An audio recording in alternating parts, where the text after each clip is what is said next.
Karena kami di lapangan, kami melihat langsung bagaimana mereka bahkan dengan kejadian ada yang harus diteruskan cuci darahnya Pak Menteri, mereka ambil alih untuk bayar sendiri dengan jual aset yang ada. Jadi sekarang 270 juta rakyat Indonesia sedang menunggu. Ya, ada yang mungkin sudah lama tidak berobat, mau berobat tapi deg-degan juga, ini jangan-jangan gue kena nonaktif juga gitu. Jadi supaya clear lah, masa nggak ada bayangan. Semerautnya data ini menjadi pemicu dan itu ada di hulu, bukan ada di Bapak Ibu sekalian yang ada di sini. Saya sepakat itu, bukan di ranah BPJS Kesehatan, bukan di Pak Menteri Kesehatan. Jadi sebetulnya kalau hari ini mau diselesaikan secara utuh ya BPS, Kemensos, Kemenq, Mendagri itu yang tanggung jawab. Sebelum lanjut, dari Kepala Badan, kami mungkin minta ya, bukan mungkin, kami minta data yang 120.000 itu ada di mana saja mereka. Dan karena kami ingin tahu di rumah sakit kementerian ada berapa banyak rumah sakit daerah dan lain sebagainya. Apakah sesuai atau bahkan tidak sesuai Pak. Jadi kami biar saling membantu gitu.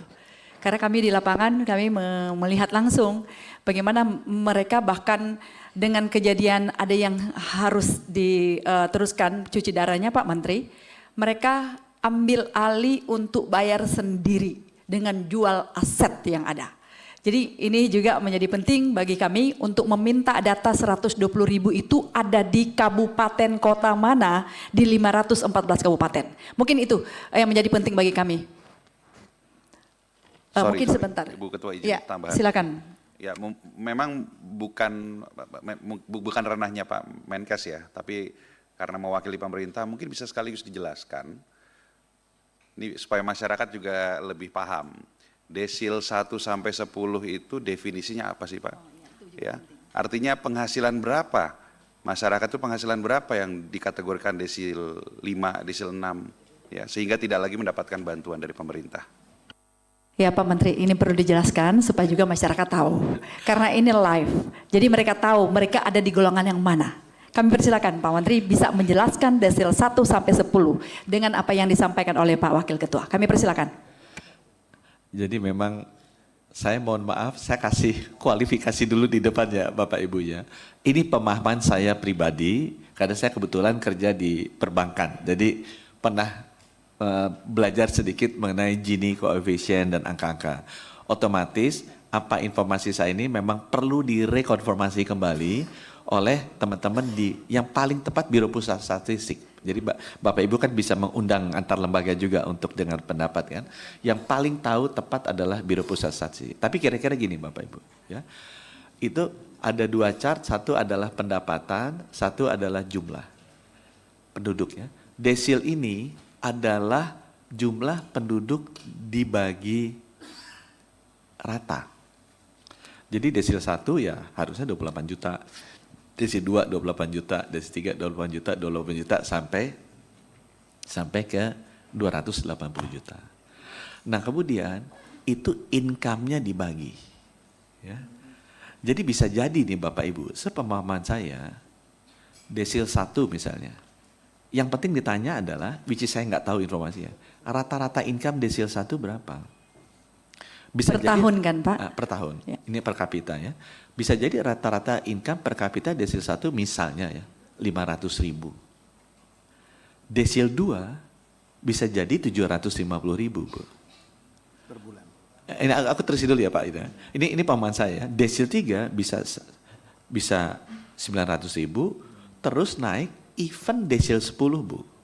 Karena ini kalau memang ternyata Gini coefficient kita tinggi sekali, itu bisa jadi desil 10 itu yang 28 juta teratas, itu rata-rata income-nya bisa jadi 5 juta, bisa jadi 8 juta, belum tentu 100 juta.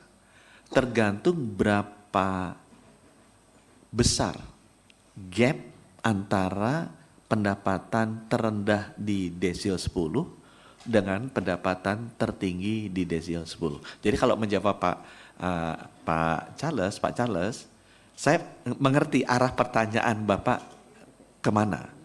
kemungkinan memang yang harus kita kasih mungkin nantinya bukan desil 5 itu selesai.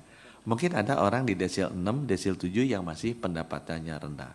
Tapi sekali lagi saya tutup dengan kualifikasi Bapak Ibu. Ini tadi Pak Charles saya sudah bilang kan, ini bukan tupoksinya saya, bukan dinas saya, tapi mungkin lebih tepat dipanggil ke BPS, Pak. BPS. Karena angka itu memang perlu kita pahami bersama. Izin Bu Ketua. Jadi kenapa Silakan. saya tanyakan di sini, masa sebagai perwakilan pemerintah Pak Menkes tidak punya gambaran masyarakat dengan penghasilan berapa saat ini yang dikategorikan sudah di desil 6 dan tidak lagi mendapatkan bantuan. Ini supaya jelas nih Pak, supaya ini kan sekarang 270 juta rakyat Indonesia sedang menunggu. Ya, ada yang mungkin sudah lama tidak berobat, mau berobat tapi deg-degan juga, ini jangan-jangan gue kena nonaktif juga gitu. Jadi supaya clear lah, masa nggak ada bayangan yang termasuk desil itu kira-kira pendapatannya berapa. Saya mencoba mencari beberapa literatur, ya, tapi nggak ketemu. Ya mungkin ada yang mengatakan bahwa sekitar 2 jutaan sudah dianggap desil 6, gitu kan per bulan ya. Kalau 2 jutaan sudah dianggap desil 6, berarti itu jauh di bawah UMR di Jakarta misalnya gitu kan. Apakah dengan penghasilan 2 juta sampai 3 juta bisa dianggap bisa hidup layak di Indonesia dan tidak lagi bisa mendapatkan bantuan dari pemerintah gitu. Jadi kalau bisa ya mungkin tidak bisa spesifik, tapi gambarannya Pak Menteri, ini kan ditonton nih sama publik sama rakyat Indonesia, supaya masyarakat bisa jelas, ya tahu kalau misalnya saya kira-kira penghasilannya di atas 3 juta, berarti kemungkinan saya sudah dinonaktifkan, sehingga ya sudah kita harus memikirkan yang lain gitu kan. Terima kasih. Pak Menteri, sebelum jawab ya, ini banyak nih kaitannya Pak. Apa yang disampaikan tadi, itu dengan gaji misalkan, let's say 3 juta per bulan atau 4,5 juta deh.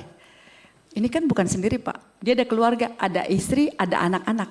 Nah anak-anak ini ada yang 2, ada yang 1, mungkin ada yang 5. Nah melihat dari mana atau ukurannya apa, kan jadi memang perlu digambarkan supaya masyarakat Indonesia sudah siap-siap Pak. Jadi perlu digambarkan seperti apa, karena kan selama ini kami menuntut ya, karena ada yang bilang tergantung rumahnya, lantainya dan lain sebagainya. Nah bisa lihat juga begitu Pak, ada yang tinggal bukan rumah dia. Jadi ini kan perlu ya, jadi dasarnya apa, mau ambil dari sisi mana? Supaya mereka juga siap-siap. Karena sekarang 3 bulan ke depan yang ditanggung 120 sekian juta ya. Tapi setelah 3 bulan ini seperti apa? Tapi kan tidak menunggu setelah 3 bulan, tapi dari sekarang sudah harus siapkan. Jadi ini mungkin apa yang ditanyakan oleh Pak Wakil tadi, boleh Pak dikasih. Karena kalau kita sendiri masih ragu bagaimana masyarakat itu sendiri. Jadi mereka biar ada gambaran, mereka ada di mana. Dan mereka sudah bisa siap-siap. Silakan Pak Menteri. Jadi terima kasih Ibu, kami memahami sekali karena secara pribadi saya memiliki pertanyaan yang sama. Jadi itu yang pertanyaannya yang Pak Charles ini kan pertanyaan yang ada di kepala saya. Mohon maaf saya belum dapat juga jawabannya, saya belum dapat jawabannya. Tapi ini bagus untuk kita sama-sama mereview kembali berbasis informasi ini kan memang maksudnya gini. Pemerintah dulu Bapak Ibu yang lebih parahnya definisi desil-desilnya ini berbeda-beda tergantung institusi. Dulu tuh begitu pemerintah, ada yang versi BPS, ada yang versi dinas sosial, ada yang versi lain. Yang bagus sekarang Bapak Ibu, pemerintah sudah menyatukan bahwa ini masuk ke DTZ. Jadi semuanya definisi untuk subsidi pupuk, subsidi energi, semuanya sudah Ketua, memakai. Kalau saya boleh selesaikan dulu ya. Saya putus sebentar. Pak Menteri izin sebelum dilanjutkan. Ya, sebentar. Karena ini Lewat penting. sini ya Pak ya. Mohon penting. Ya. Apa yang dikatakan? Jadi nyun sewu Pak Menteri, desil 1 sampai desil 10 itu harusnya BPJS dan BPS dan Kementerian Sosial. Jadi itu ada standarnya. Termasuk Kementerian PUPR. Jadi Bapak tidak bisa menyampaikan ini dengan kira-kira. Lebih baik nggak usah dijawab Pak Menteri. Karena pokoknya nanti jadi penjenengan. Nah, nanti aja, nanti keliru. Nah, setelah saya penjelasan yang penjelasan sampaikan tadi, saya juga baca, nggak pas begitu. Nggak pas. Oleh sebab itu, ini kewenangan Kementerian Sosial dan BPS. BPS. Karena apa? BPS pun juga begitu. Mengambil data di lapangan juga begitu. Ada hal-hal yang memang tidak sama dengan pemerintah daerah. Oleh sebab itu Pak Menteri lebih baik nggak usah dijawab. Nanti daripada kita ke Pak Menteri semua. Terima kasih. Baik, berarti ini kita tinggal mungkin ke depan kita menyurat ke Komisi 8 sebentar, izin, untuk Bu minta Ketua. izin mengundang Menteri Sosial dan BPS dan yang terkait untuk bisa menjelaskan secara detail. Kalau begini ini nanti tanggung jawabnya lari kemana ini? Kan ini penting bagi masyarakat Bapak Ibu sekalian. Jadi kami akan mengundang, mudah-mudahan rapat ini sudah dilihat oleh teman-teman Komisi 8 supaya mereka juga silakan buat jadwal untuk mengundang mitra kerjanya. Dan ini perlu sesegera mungkin Pak Menteri agar kami berharap seluruh kabinet ini paham. Ya, supaya ketika ada pertanyaan seperti ini, masyarakat Indonesia ini tidak ragu-ragu. Kalau di internal kita ada ragu-ragu nih, membuat cemas Pak Menteri. Baik, lanjut Pak Menteri, kami persilakan. Ya. Ya, yang bisa Dah, Pak Heru. yang bisa saya sampaikan sini sebagai wakil pemerintah adalah Bapak Ibu, dulu data ini berbeda-beda tergantung dari kementerian lembaganya. Nah, yang sudah dilakukan pemerintah saat ini zamannya Pak Prabowo adalah kita menyatukan ini semua, Pak, di BPS. Sehingga semua data menggunakan data BPS yang namanya DTSEN. Ini menurut saya adalah pencapaian luar biasa. Bapak Presiden sudah menyatukan ini dan mendisiplinkan seluruh kementerian lembaga nggak boleh pakai datanya sendiri-sendiri. Ini data. Dan ini satu. Bahwa kemudian datanya seperti apa, kemudian masing-masing punya informasi yang masih agak berbeda, rekonsiliasinya seperti apa, itu memang terima kasih diingatkan, itu ada di BPS.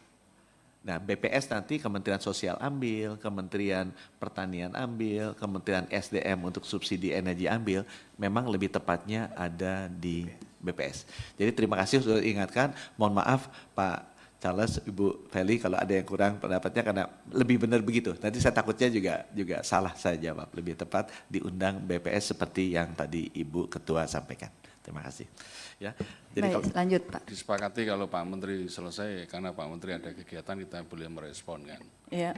Jadi menurut saya waktu efektifnya mumpung ada Pak Menteri ya pertama saya merespon dulu. Pak Menteri, jadi kemarahan publik itu wajar Pak. Pemerintah saja nggak sinkron soal data. Saya kutip terakhir ya Pak ya, dari Mensos ini ya. 54 juta orang miskin tidak menerima PBI, ini Mensos yang ngomong. Yang kedua, 15 juta orang mampu menerima PBI. Sementara saat ini 11 juta dinonaktifkan. Ini gimana enggak gaduh Pak.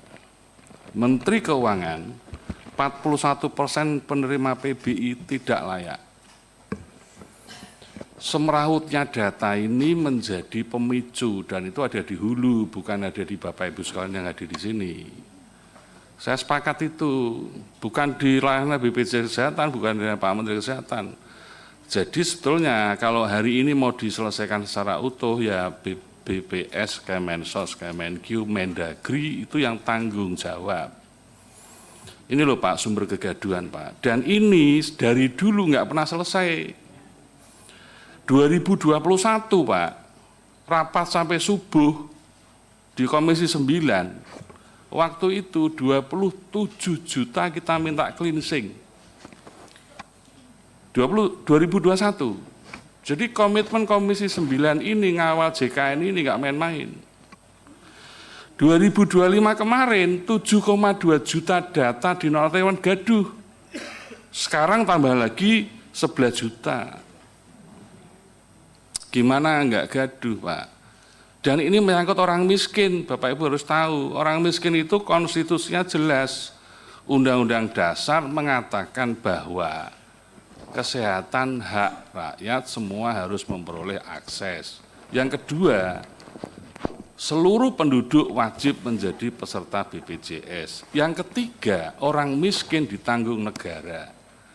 Jadi yang kita bicarakan hari ini menyangkut orang miskin, jangan main-main. Pak Edi,